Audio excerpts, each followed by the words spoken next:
Hello there, and welcome to today's webcast, Hybrid Cloud Storage, How to Ensure Reliable Access to Critical Data. I am Otto Dahl, a Senior Fellow here at the Center for Digital Government, and I'm excited to serve as the host for today's webcast. Thanks for joining us. We're going to have a great session over the next 30 minutes. We have a few housekeeping notes for you on the screen. Also, during today's webcast, you will be able to connect with your peers via LinkedIn and Twitter. For those of you on Twitter, please use hashtag GovTechLive to share key takeaways, quotes, and learnings from today's webcast. Joining me today to discuss this topic are Sean Yakeley and Craig Hurley. Sean Yakeley is the Senior Director of Channel and MSPs for North America at Zadara. He ran enterprise and government sales for the central and western regions of North America before taking on this role and has been with Zadara for over 5 years. Craig Hurley is responsible for Sirius Managed Services' comprehensive product portfolio, including cloud, managed hosting, and managed security services. He has over 20 years of product management and IT experience, including management positions at TierPoint CoCentry and NTT Communications. Welcome, gentlemen. And today's discussion is really important because in the 23 years that I was a CIO for both a state and a city, it was quite apparent that government runs on data and always needed to handle an ever-growing amount of data, but it also needed to stay secure with its privacy guaranteed. Our data systems had to be easily managed and performant, and all this had to be done on a budget that was always under pressure. And with the pandemic these days, that most definitely has been accented. Now, Sean, Craig, and I will be discussing in depth the topics that you see on the screen. But we would like for the audience to direct our discussion as much as possible. So please submit your questions via the Q&A box at the bottom left of the presentation panel. I will weave into our discussion the questions you need answered. So, gentlemen, let's start off by identifying the dynamics that governments are experiencing today. Sean, can you start us off by giving us what you're observing in the marketplace today? Absolutely, and I appreciate everybody taking the time to join us today. You know, some of the key things, you know, when you look at the challenges, what's going on, and obviously we're going to try to cover a few solution suggestions, but one of the biggest ones right off the bat, obviously, is that budgets are getting significantly slashed. And frankly, that probably is only going to increase, as you all know. At the same time, your actual data is growing. And I would contend actually one of the biggest things is the expectations of the end users, right? Both your employees, but certainly constituents, government officials, those that you're supporting, as well as other employees. Their expectation is my data will be there immediately, I have access to it, that I'll have no problem with performance, and that it will be backed up and secure, and that if I had some sort of problem, virus, ransomware, corruption, it'd immediately show up again. Obviously, they don't fully understand IT at times, so their expectations can be a little bit high, but the bottom line is it gives you the opportunity to meet their needs, but how do you do that when your budgets are being cut at the same time? To that end, if we actually look at it, the actual growth of data is going somewhere between 30 to 40% annually.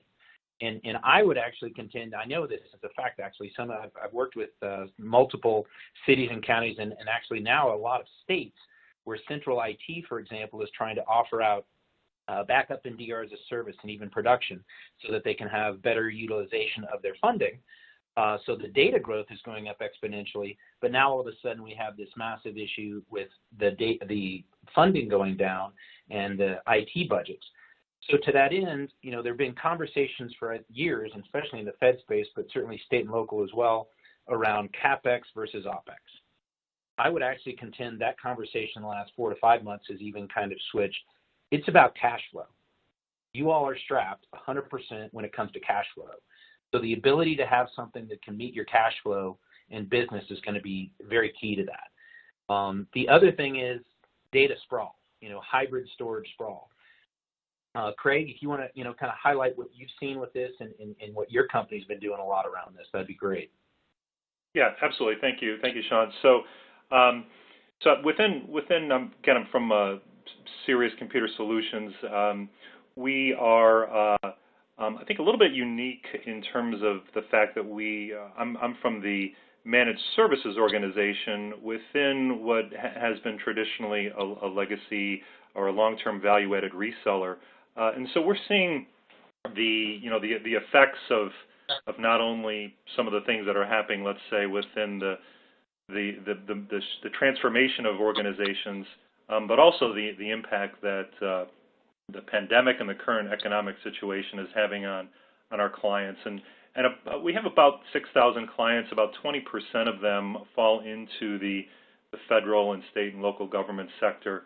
And certainly, I think as a whole, what we're seeing is that specifically in Q2, there was a lot of reduced spending on capital equipment, right? So those individuals, those organizations that were looking to procure net new hardware, net new storage arrays, that really slowed down. But at the same time, there was a large shift to procuring managed services and procuring solutions such as backup as a service, DR as a service, from us as part of a long-term solution. So we've seen that definitely the pandemic has impacted that. But I agree, Sean, the cash flow is something that we're especially noticing with our clients. Some of the things that we're doing with our customers specifically to help through this time is to maybe shift out some of their spending for later years. So those customers that perhaps had some payments due this year to us, we were able to extend those payments out a few years to get them over this hump. Also do some consolidation of spending. We've seen more and more, especially within state and local government, the shift to have a single source, if you will, of procuring hardware, software, and services. So a lot of the RFPs that we see are focused on consolidating vendors. And certainly one of the things that I'm sure our audience is familiar with here, the different state and local contracts, such as Texas DIR, which we're part of. We've seen a lot more interest in organizations. I myself am in Illinois. I've seen just even some of the local school districts become part of that. So I would agree. A lot of this is really focusing on cash flow and trying to understand how organizations are going to continue to meet the needs of their clients in this particular time. And certainly data storage, backup, DR, these are things that all are top of mind for all of our clients today. Thanks. Yeah, good advice for stretching a government budget, which is something that, as you point out, is foremost on a lot of IT organizations and CIOs. But for several years now, the top priorities of CIOs have been staying secure and maintaining business continuity, even in the pandemic. Do you see the same focus? What are some of the focuses that you're seeing governments pursue during the pandemic here?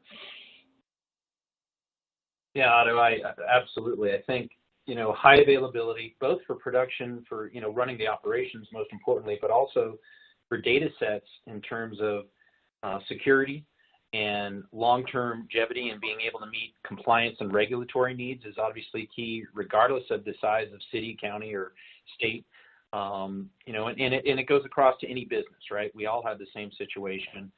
In particular, and we'll talk a little bit about that too, on, you know, things like ransomware and viruses, Trojan horse, those type of things. But when we look at it, it was fascinating. When we were doing some research, over 90% of IT organizations have had some sort of technical related business disruption in the last 2 years. So just about everybody. Now it varies, right, in terms of whether it took you down or it's just for a few hours. It could be even just a few end users. But data loss becomes a real problem, especially if it's unrecoverable. I don't know, Craig, what have you seen kind of in that same thing with the clients you guys support? Yeah, absolutely. I think with we're seeing, obviously, we're all are part of this collective 2020 experience this year with so much of everyone's collective attention being to enable the remote worker. I think what we're, you know, prior to the pandemic, there was certainly a lot of attention from our clients on security, making sure that they were going to be protected against ransomware. I think that immediately shifted to how do we enable the remote worker to make sure that we can continue to support our end user customers. And I think what we're perhaps I think collectively concerned with is has security perhaps taken a back seat this year, and will we be now, you know, as we go into 2021, seeing more breaches across, you know, the entire spectrum from enterprises and state and local governments? This is something that, you know, certainly we're concerned with. A lot of the solutions that we've designed specifically address this challenge of data protection, be it, you know, putting in place things like air gapping solutions, anomaly detection, things like that. And so the challenge, I think, for during this time period is to make sure that we're not losing sight of the fact that in this era of cash crunch, we still need to make sure that the bad guys are out there looking to take advantage of us, and we need to make sure we're focusing on the security of our data. And to that end, I found this absolutely fascinating. If you look at CRN and GovTech, the top 10 largest ransomware attacks in 19, the top 2 obviously were private industry, and the next 7 were city, states, and municipalities. So there's no question that your group is one of the biggest targets going on right now. You know, and whatever the use case, the key is to have an architecture with security in mind. You know, hosted in a SOC 2 compliant DCs, data governance issues, HIPAA, PCI, CGIS, all of those pieces, right? That all comes into play as you're looking at for solutions and how to meet your expectations and government needs. And then, Otto, I know you talked a bit about this, and I'll kind of hand it back to you, some questions around kind of where we're at today and staffing and backup and DR and those type of things. Yeah, you know, my experiences with the myriad data management challenges showed me that jurisdictions needed to take a more holistic view when it comes to data access and integrity and protection, et cetera. So let's start with staff expertise. You know, how have organizations addressed having the ability to take advantage of hybrid data storage technology?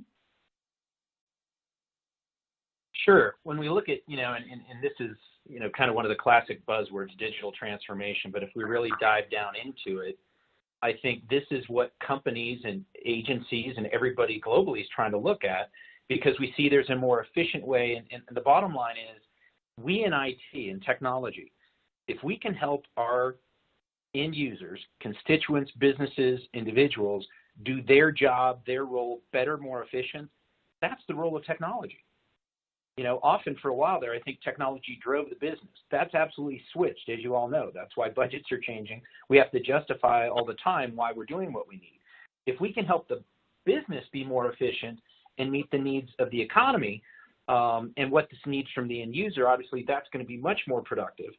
From a hybrid cloud perspective and what we have, there's two pieces. There's the technologies. There's the internal infrastructure, which is obviously a key piece that needs to be able to scale up, scale down. You need to have it on demand. You need to be able to spin up performance and spin it back down, so you're only paying for what you use. Wouldn't that be a concept? You know, previously I kind of jumped over the slide, but if you look at the cost that it is to meet your business needs from a technology perspective, this is all wasted spend. Even if you do a lease, you're making an educated guess about what you need for the next 3, 4, often in government, 5 years from your storage and capacity perspective. One of the problems is the applications are changing that because they're demanding more performance, right? Well, what if you could have a solution that matched your actual utilization and not creative financing, something that's true consumption that you could have in from a business and security perspective? You may want that on-premise in your own site, in your own data center. You might want to be able to have that in a colo or data center, and it could be your bridge to the public cloud, but again, with this piece that security is critical to that. And how do you have the skills, the capabilities internally to have the needs within your own people to manage that? What if you could have a solution that's managed by another group so your team's able to focus on what they do well, which is help with strategic planning, with business units, with agencies, with departments, that type of thing. And that's something where Craig and his team absolutely have been doing this for years and years. Craig, if you want to hit on that.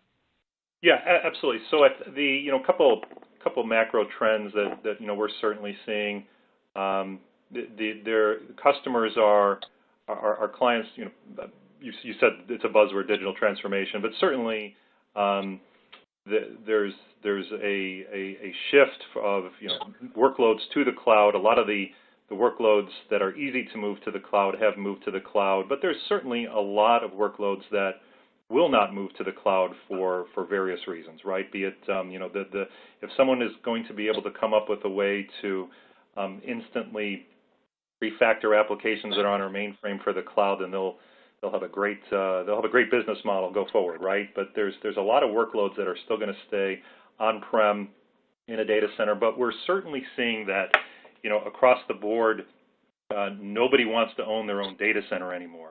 The cost model to support your own data center from a power space perspective, based upon the fact that all these workloads, all the infrastructure is getting smaller.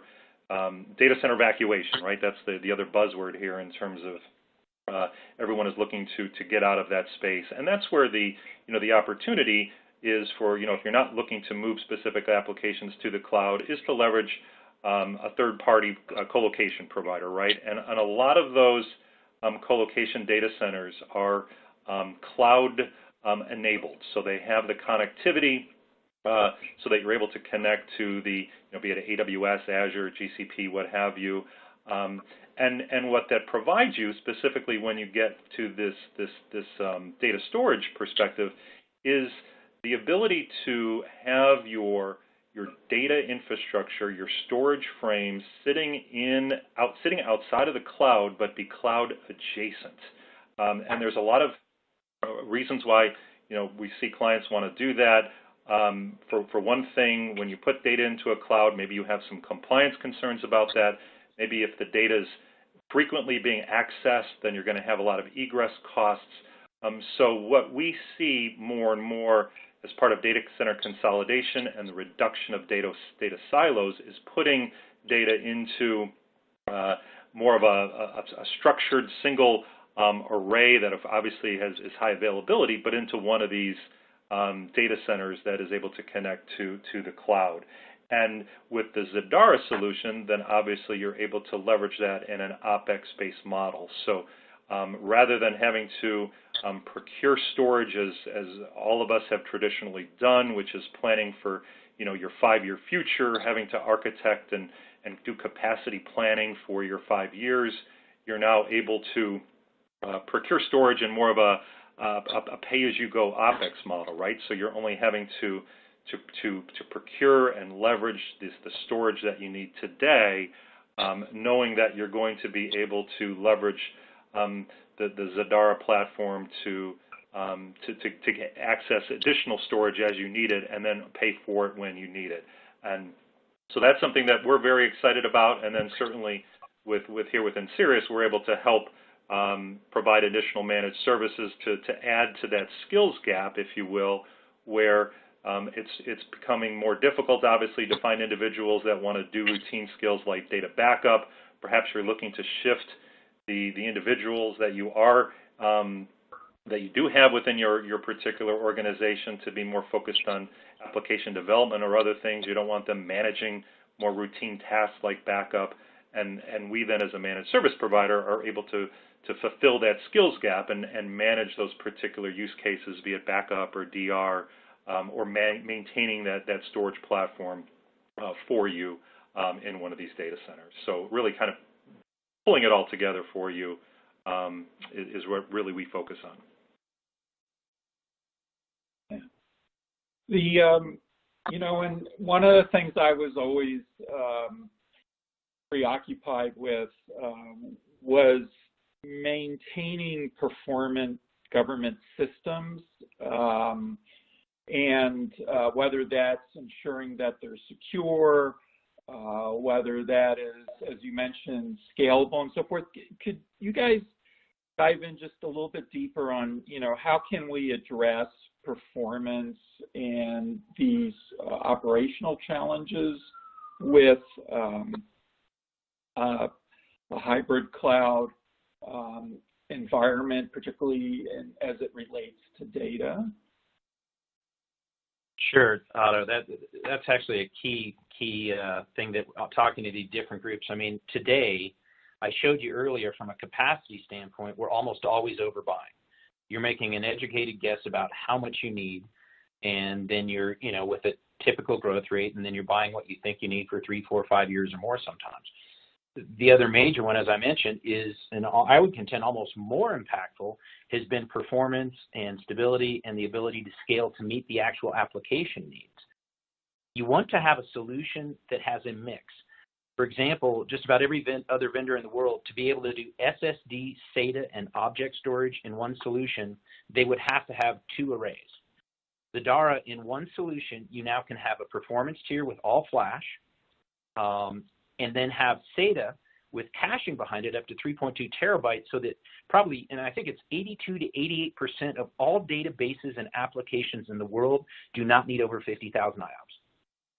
That's an interesting statistic. If we look in particular at all flash arrays, that's a very expensive way to make sure that I've got my performance for the end user needs, if indeed only 15, 20% of the time I need that kind of performance.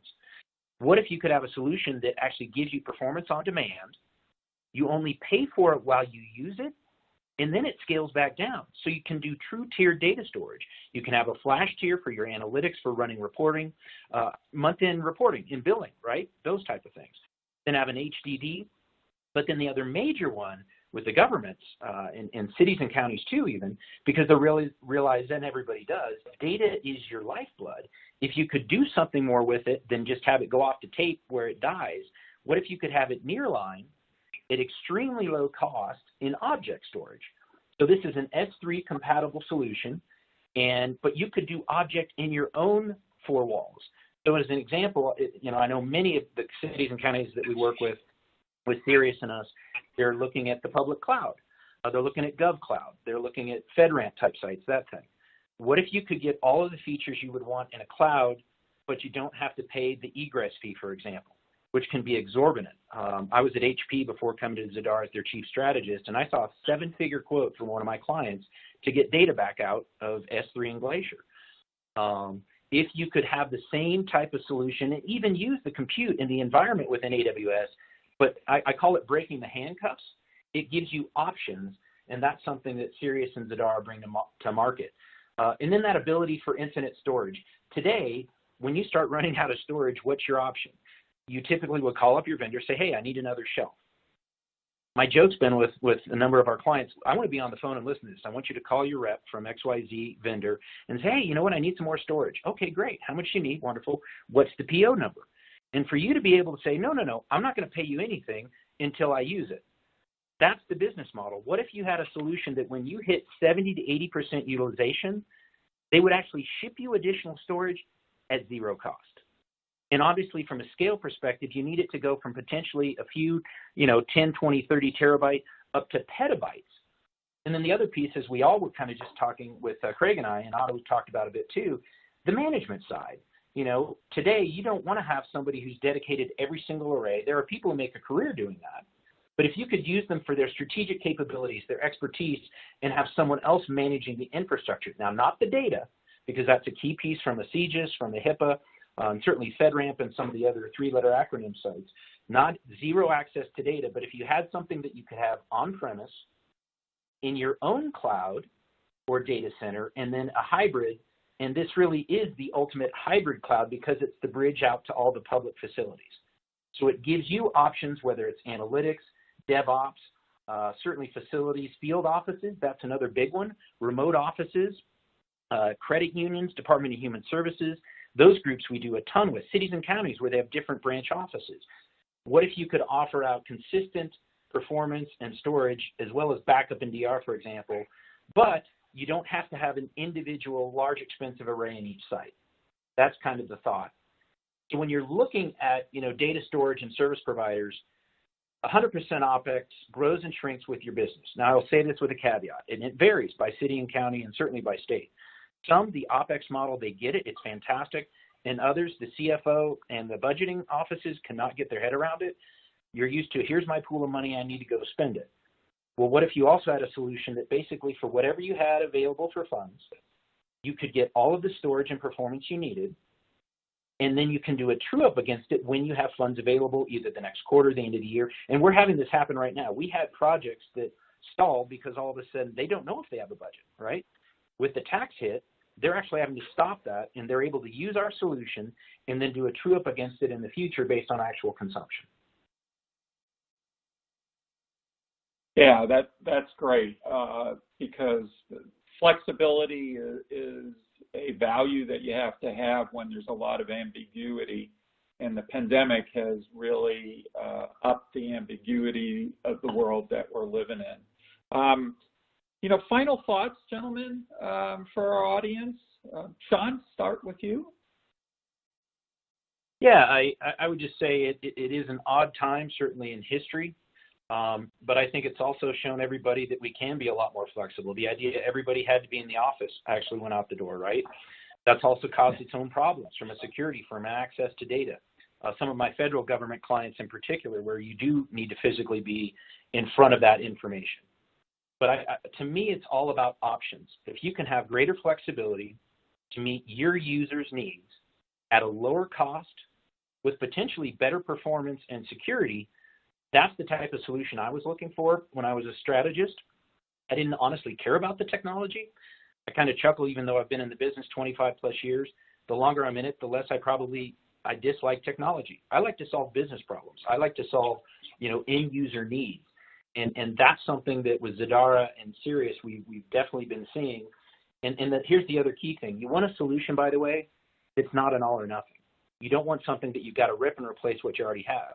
If you can start with something, as small as a 2U form factor that gives you 70 to 100 terabyte usable, for example, for a very low amount, cost, I should say, that then could be that replacement. Instead of buying another shelf of XYZ array, you could get started with a solution like this for the budget you already have, and then it grows incrementally with how your business needs it. Craig? Yeah, I think the thought that I have is to get into my office now. They take my temperature, and I have to go through a thermal imaging camera, and that's creating data. That data sitting somewhere. We're all going to be just seeing the data growth, I think, explode even more than we have seen in the past, and that's something that everyone is going to have. It's a reality, and the opportunity, I think, that we have now in front of all of us is, if you're thinking about how am I going to afford all this data growth as part of my capital budget, stop, make it OpEx, leverage technology partners and service providers that can help you reduce your costs, and I think we'd welcome the opportunity to talk with you more. Yeah. Well, I want to be respectful of our time commitment, so we're going to have to wrap it up here. In closing, I just want to say thank you to Sean and Craig for sharing their insights on today's webinar. And also, a thank you to Zadara for making it possible to have this important webcast discussion today. And thanks to our audience for spending time with us. If you'd like to download your certificate of attendance, you can do so now by clicking on the certification icon at the bottom of the screen. We look forward to seeing you again soon on another GovTech event. Take care, everyone, and stay safe. Thanks, everybody.